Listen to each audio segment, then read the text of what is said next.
매일 성경과 함께하는 오늘의 큐티 시간입니다.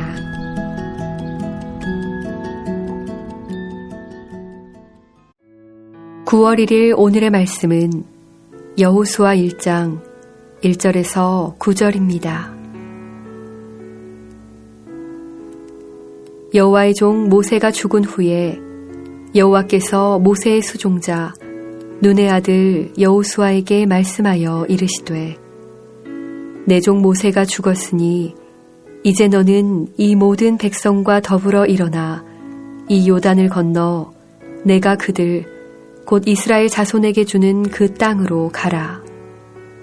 내가 모세에게 말한 바와 같이 너희 발바닥으로 밟는 곳은 모두 내가 너희에게 주었노니 곧 광야와 이 레바논에서부터 큰 강, 곧 유브라데 강까지 해쪽 속의 온 땅과 또 해지는 쪽 대해까지 너희의 영토가 되리라. 내 평생에 너를 능히 대적할 자가 없으리니 내가 모세와 함께 있었던 것 같이 너와 함께 있을 것임이니라. 내가 너를 떠나지 아니하며 버리지 아니하리니 강하고 담대하라.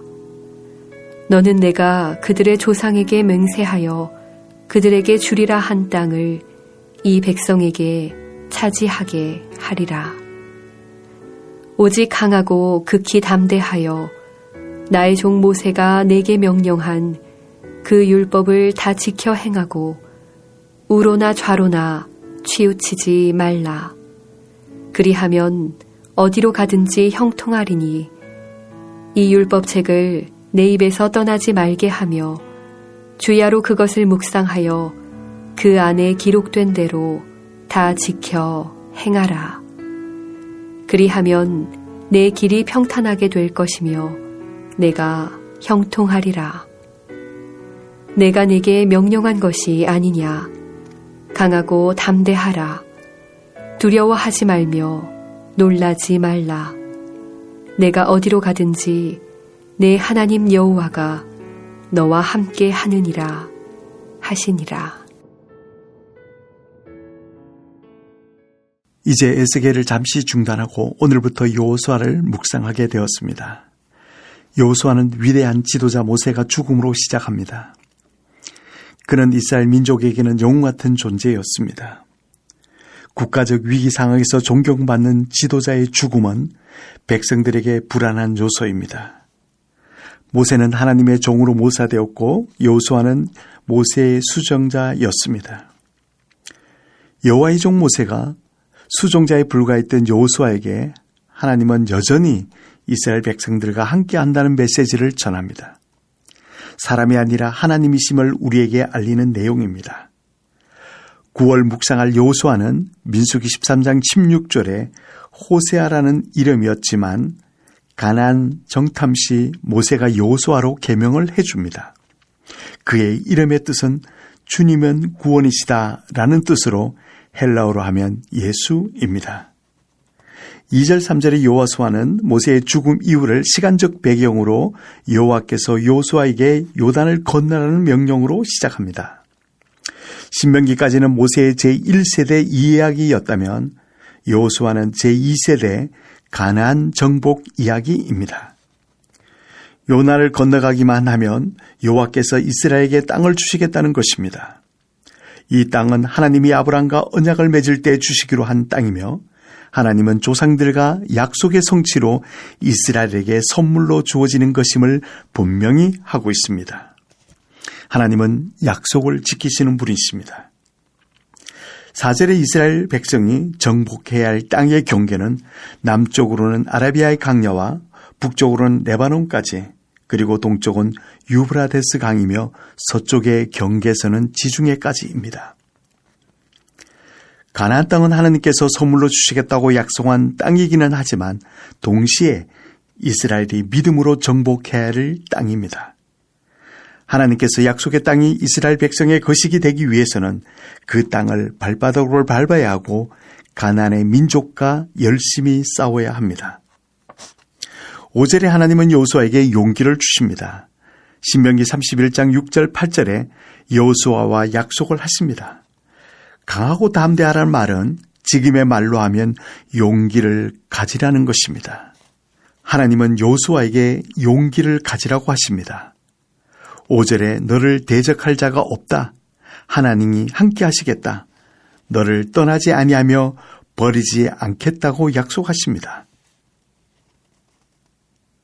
모세가 없는 현실은 그 자체가 두려움이고 공포입니다. 또 다른 것은 가나안에 정복하기 위한 전쟁에 대한 두려움입니다. 아무리 하나님을 의지한다고 하지만 여호수아에게 가장 큰 적은 불신앙에서 오는 두려움과 공포였을 것입니다. 용기를 가지기 위해서는 대적자들을 물리치는 용기가 아니라 하나님의 율법을 지키는 것이 용기였습니다. 이제 가나안의 풍습과 문화와 맞설 수 있는 용기가 필요합니다.